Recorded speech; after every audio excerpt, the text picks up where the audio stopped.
share to.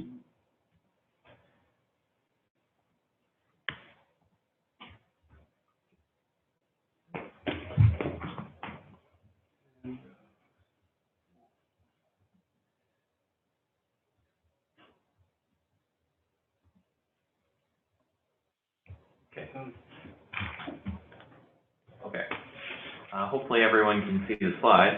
Hi, I'm Mark Harrington. I am the F-35 Reprogramming Enterprise lead engineer, and trying to get used to this keyboard in a second. We're going to talk about the problem set that we have over at the JRE JPO, and how hopefully there's some opportunities for everyone to be able to help us at this upcoming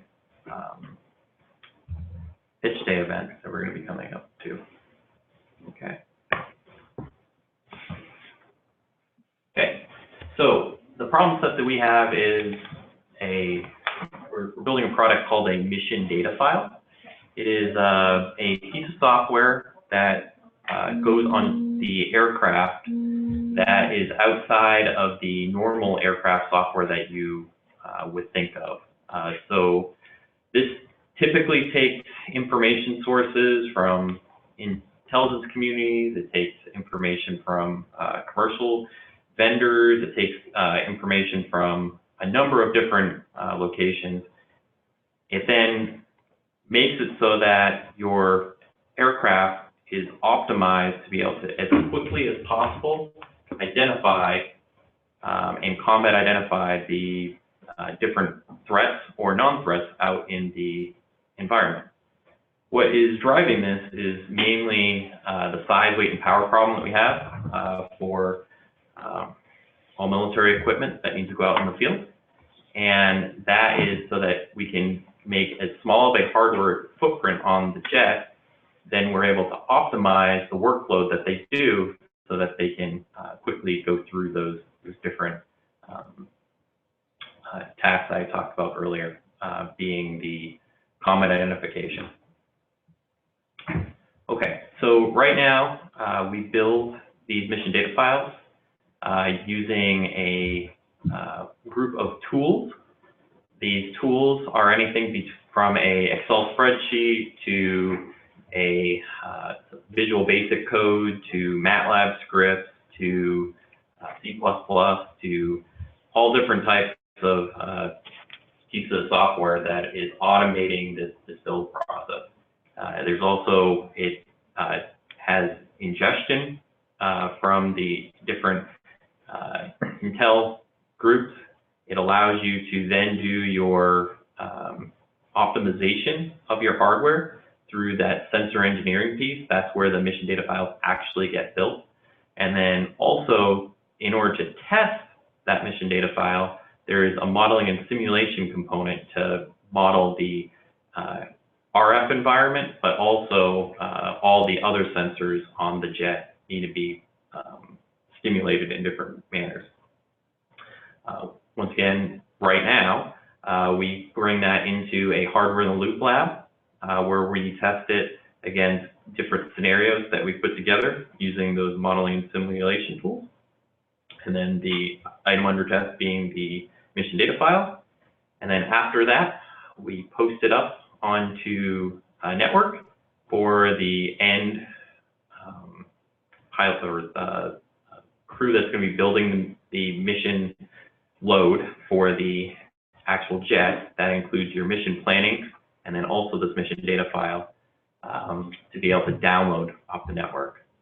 As I said, lots and lots of tools do this, lots of handoff from people to people. This process can take up to 18 months. And if you find any problem within this process as you're doing your build, you have to go and start from the beginning right now. So it's very man-in-the-loop, very time-intensive, and we're trying to make it so that it's automated and it's built on a scalable architecture so that we can tighten up that timeline to a much smaller timeline, which we're shooting for about 2 weeks. So these tools definitely need to be modernized. But in order to do that, we need to have a much different way of building these tools. So, and I'll go into that a little bit later. So right now, as you saw in the last slide, it's very left to right, very waterfall-ish in building the mission data file. In the future, we're looking at an ecosystem of capabilities where we're able to ingest from these tools and also ingest from the aircraft. So that cycle you see on the right, I'm not sure if anyone can see my pointer, yeah. but on the right here, you're able to feed back information from the field, and then it goes into this ecosystem where you're able to build, test, ingest, export to other platforms, and validate that your mission data file is happening in a very, very autonomous way. So if anyone's familiar with continuous integration, continuous delivery models, this is where we want to get to with some of these boutique capabilities that we need to be able to provide. So we're really looking for different technology focus areas to be able to uplift where we are right now. So I can go from Excel spreadsheets and people in the loop to a really more automated data flow and validation workflow. So you guys can see, I believe these slides were delivered to everyone. So these are some of the need areas that we've identified as top level, as hopefully areas that industry will be able to answer with some of these pitches. And we'll post them afterwards. We'll post Okay, the slide afterwards. we're gonna post these afterwards. Okay. So, as I said in 2 slides earlier, we are having to not only modernize the actual operational tools, but we actually have to modernize the way that we're building those tools. So, as you see in this slide, the last slide, it's very hardware in the loop centric, and that's really where our time, energy, all the above is going to. In the future, we need to go into a software-enabled capability, where all of these things are really being driven by best-in-breed software tools. So one of the first things that we did on this journey of trying to move the ball down the court is we set up an environment utilizing some industry best practice capabilities using containerized software development methods and automated testing methods that were already proven out by other Air Force organizations. We've worked really closely with a group called Kessel Run out of Hanscom Air Force Base, and they've been able to really help us. And we're trying to move the ball even further on that. Now, where we're really focusing on this slide is this is a capability that is cloud enabled. It enables all of our contractors, be it people that are going to be coming out of the SBIR programs, be it our prime contractors, Lockheed Martin, BAE, be it commercial larger vendors like C3.ai, and we're looking at other companies in that arena. They can bring either software development capability where they're building software and delivering it into a web-enabled environment very quickly, or they can set up their own tech stack to be able to do different types of testing using a Kubernetes backbone. Obviously, the second one takes a little bit more effort, so my originally thought was for this pitch day, if this is going to be software intensive, the group would have access to the application service to be able to really leverage the CI/CD pipelines that we currently have, leverage the code bases we already have, and leverage all the different services that we're getting from these Silicon Valley companies. Okay, so on top of that software development pipeline, we're looking at a couple of other key enablers that we've adopted on the USG side. We've fully adopted agile software processes. This includes peer extreme programming, which is a peer-to-peer, two-person on one computer, and really being able to build quality into the software product as they're going. Makes it very deterministic in providing the software. We're also investing in hardware emulation capabilities that will be available to the different small businesses. We're using a company called Cadence, which we're bringing their VHDL emulation capability into our environment. We've set up a robust API infrastructure. We're utilizing Open API Standard 3.0 for our web-enabled interfaces, which it makes the developers be able to easily identify different interfaces to the different pieces of software, but also they're able to test those interfaces with different JSON test scripts that you can add to that. We're also using government and industry support, so we have a very strong team of agile software developers right now, which we could pair up with different organizations to be able to work on these things. And then we're also looking at utilizing the CI/CD pipeline to be able to automate a lot of the security processes that we currently need to do from a ATO perspective.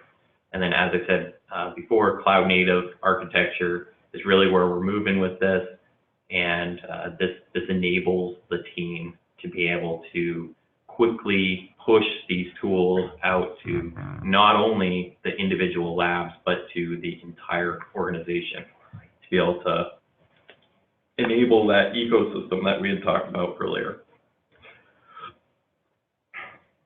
So I think everyone has seen these areas that we've talked about before from the topic. These are some of the high-level areas that we really focused in on where we need help, but we're definitely open to things that are not on this list. This is a very unique time, and really we have an opportunity to be able to make change not only for the Air Force, but for the Department of Navy at the same time.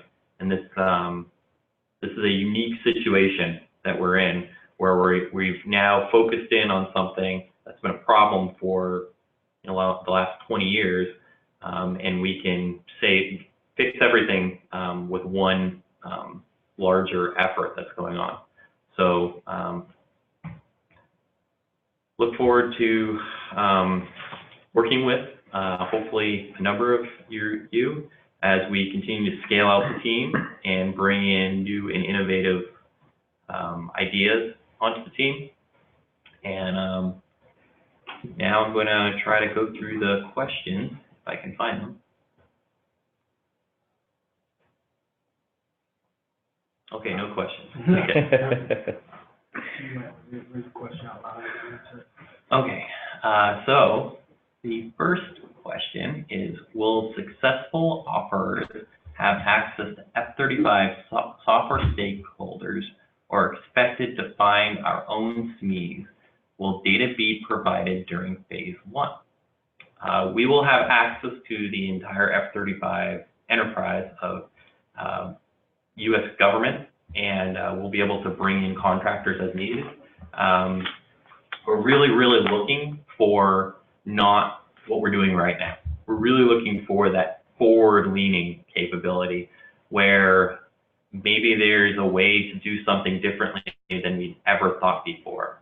We will definitely be able to bring in people from the team and be able to evaluate what's going on.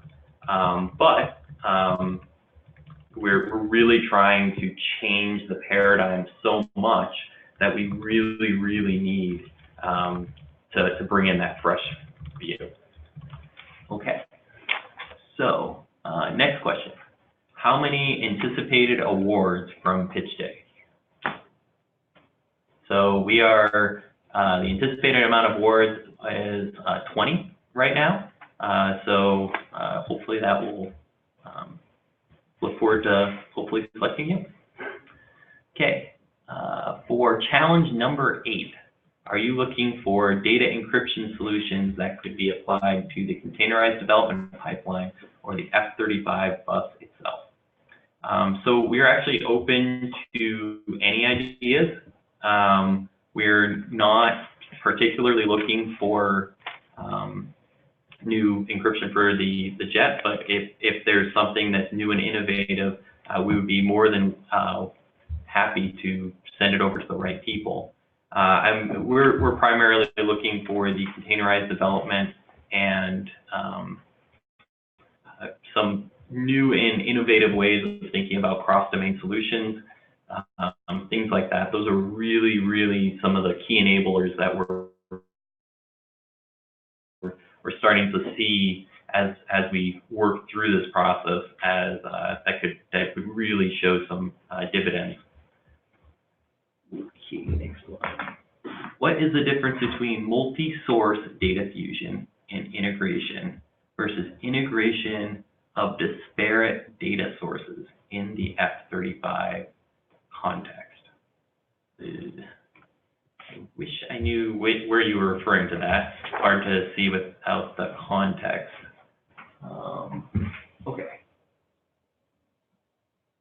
Okay, so multi-source data fusion is taking in multiple intelligence or just information that we're pulling from the commercial world, from different data sources, from different platforms, and is able to bring that together into a singular picture.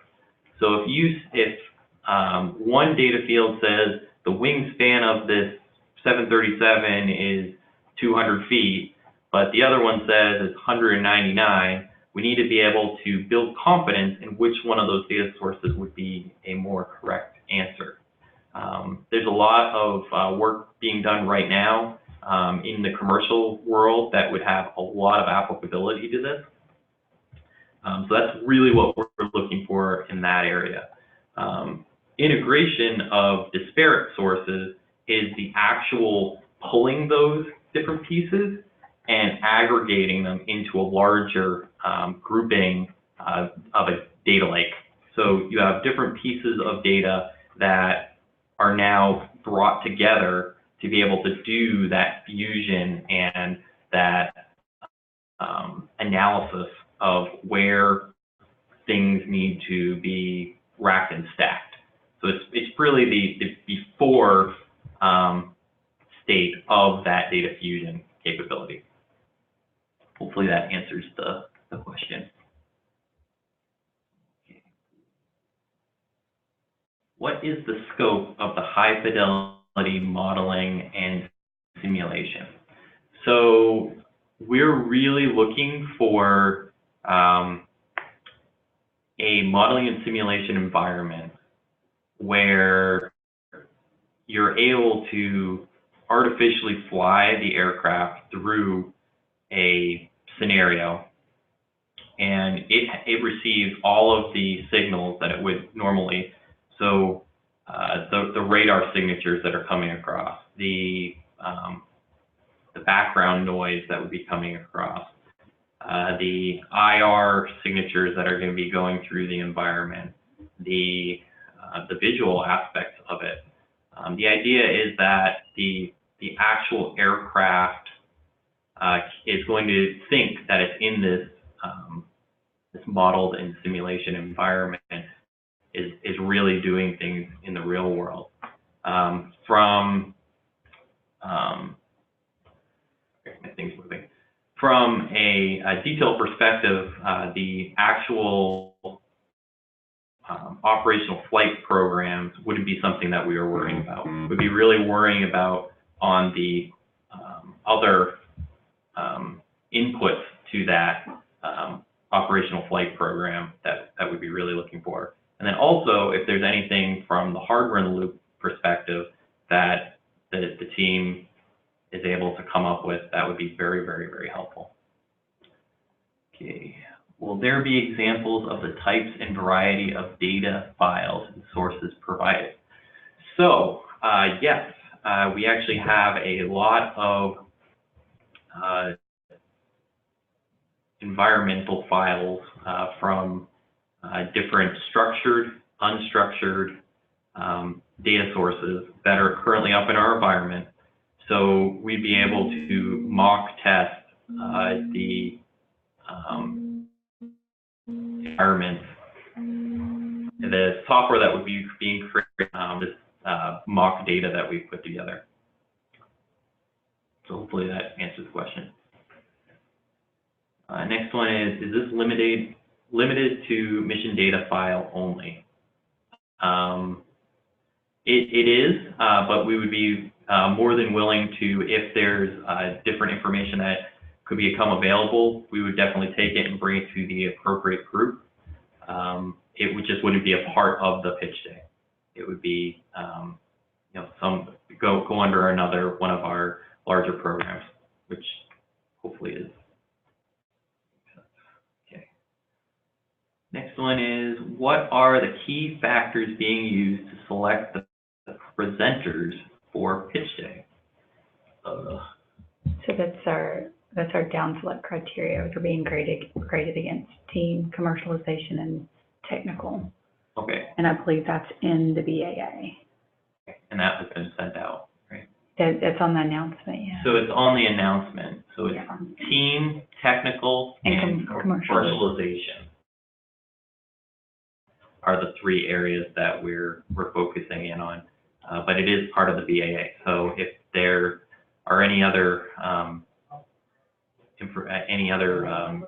context within where that's written, please go look at the BAA area. You should be able to find them in section 6.0 of the DoD BAA. Okay. 6.2? 6.0. 6.0. It's in section 6.0. Just an error you in. Okay. Will there be a chance to assist with this effort for companies that do not qualify as a small business? Pretty much the same answer that I gave earlier with the, is this limited to mission data files? We are more than we just not go through this effort.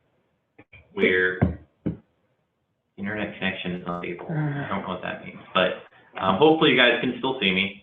I just got a warning on my screen.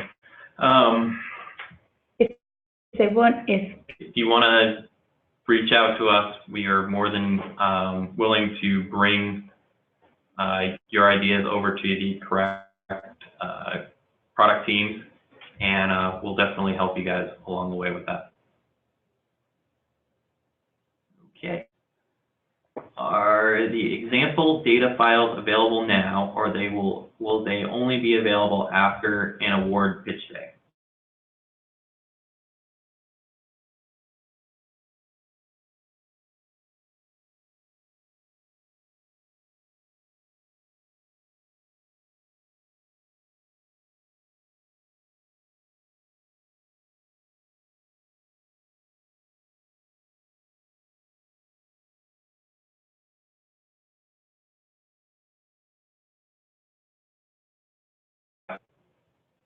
Okay, that was the last question that I had. A few other questions. Rich did notice as well in the meantime.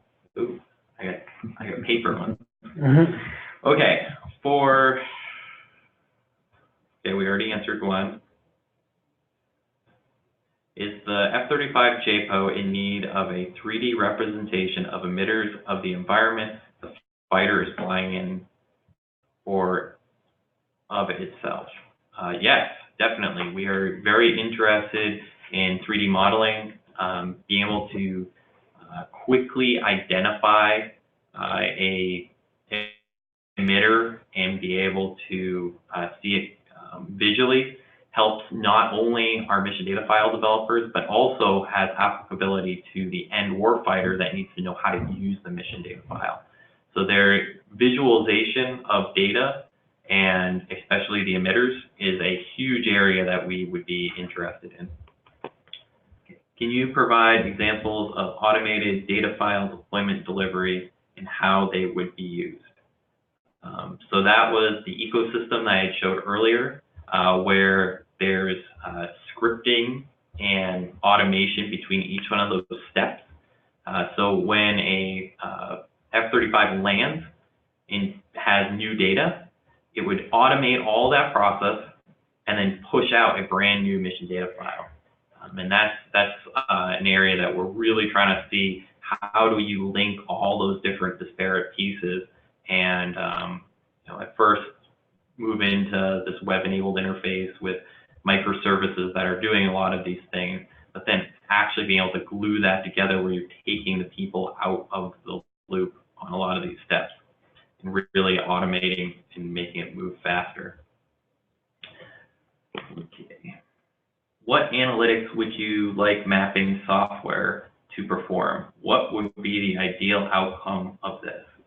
Ideal outcome is that there's a test report that comes out that tells the end user of the mission data file exactly what the capabilities and limitations of each one of the mission data files are and how they can quickly use this mission data file to do their mission effectively.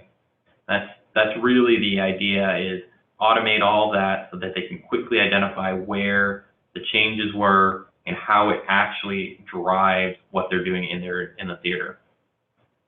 What is the role of primes, commercial entities in this work? As I said, we have access to all of the different primes and subs. We can bring them in as needed to be able to have these conversations. Role from a perspective to be able to probably answer 99% of the questions. Yeah, they're just one of the partners in our group. What are the expectations once the team technology is selected for this work? We are going to do what's that? The feasibility study? Feasibility study is the first thing that we're going to do, and then hopefully be able to award into a second phase, depending on that. How broad is the team we would expect to work with? So we already have, we're probably looking at anywhere between 30 and 100 different members of that ecosystem building it, when you're talking about just software developers. When you also include hardware and the different primes and the linkages back to the OFP, you're talking about thousands of people. So it depends on what the work scope is, but we would link you up with the appropriate groups. There's a lot of work going on the jet, and being able to focus you in on that group is really where we'd be able to help you guys out with. Okay, so we got two more questions. To what extent should solutions be compatible or interface with the pivotal stack? From the SBIR solicitation, will the API data libraries be provided to awardees as part of the phase 1 feasibility study? Yeah, so as part of the phase 1 feasibility study, we will be able to tell you which APIs are available and how to interface with them. The pivotal stack, there's two pivotal stacks. There's the Kubernetes stack, which is very vanilla. So that drives out the compatibility. It essentially is the same thing as if you're using EKS for the Amazon services, or AKS, which is the Azure Kubernetes, or the OpenShift solution from Red Hat.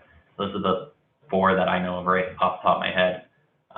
So if there's compatibility requirements, I would definitely look at the Kubernetes stuff. If you're building from the ground up, definitely recommend using a more locked down configuration, because Kubernetes can be a bear to just start right into. So, but we can help you guys out with either of those. So, the topic area suggests that technologies need to be compatible with existing development pipelines. Yep. Is the slides you showed earlier the full set of things that the technology should be compatible with, or are there others you can list? I.e., is there a specific database being targeted or standard data format used, or any other platforms needed to integrate with?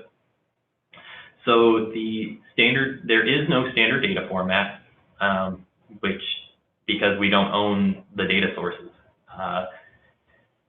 And as I said earlier, there's a lot of commercial information that we're able to pull in from, and realistically, commercial entities can do whatever they want to do from a data format perspective. So some of the ideas that we had for some of this effort is to be able to, regardless of what size, shape the data is, it needs to be able to ingest it and make sense of it. So certain things are going to need natural language processing. There's going to need to be things that have complex parsers, things like that. And then are any other platforms needed to integrate with? So from a data input perspective, if it's web enabled, we would like it to be available to all platforms. So how they adopt that, that's dependent on the technology that would be using. But this is not just some of these products, if they're not F-35 specific, realistically would have applicability across all the platforms. So being able to make doing these things really has a big input back to the larger DoD in general. Hopefully that answers you. So that was the end of the questions. Was there anything else that came in? No. Is there anything you'd be particularly excited to see that you would normally not expect? And repeat that question then. So I just got a question. Is there anything that would be, that I would particularly like to see? It really goes back to that slide that I showed earlier with the ecosystem, where you're able to download, upload, move data across, make predictive analysis, automate workflows, and really be able to go from fighter jet lands to fighter jet takes off with a new capability in a very, very quick manner. That's really what I'm looking for. And anything that can be done to be able to speed up that process, that's where we understand small business isn't going to be able to take that whole piece of it, but anything that would be able to speed that up, because of the way that we're putting this microservice architecture, we're going to be starting to link up our labs into the network. Things like that really are going to be a big deal. Something that you think would be small really could start compounding when you start looking at the cycle time and the cycles that we need to do on these things. So hopefully that was helpful. Yeah. Jennifer, Any other questions? Okay. Okay. All right. Well. I've got a few more. Oh. Right in the nick of time. Okay. What is the current level of integration with Intel community efforts for providing mission data? So we are working with all of the different intelligence groups. We're working with every information groups. We're working with industry to be able to get the different data from them. It's not just a Intel problem, it's a much larger problem where to be able to optimize these sensors. And you know, that's just one piece of it. But we have, as you would expect, F-35 is tied into all the different groups that provide information to the jet. So, any other questions? Last round. Okay. Okay. Well, thank you everyone for coming in, and I am very much forward to the pitch day, and really, I think this is going to be a game changer for us. Be able to partner with the small businesses and really try to move not only the ball down the court for me, but also for the commercial industry to be able to answer these hard problems that are seen by the DoD now, but are really going to be problems, you know, in the future as we move into more automated cars and other industrial applications. So great talk to you guys, and hope to see you then.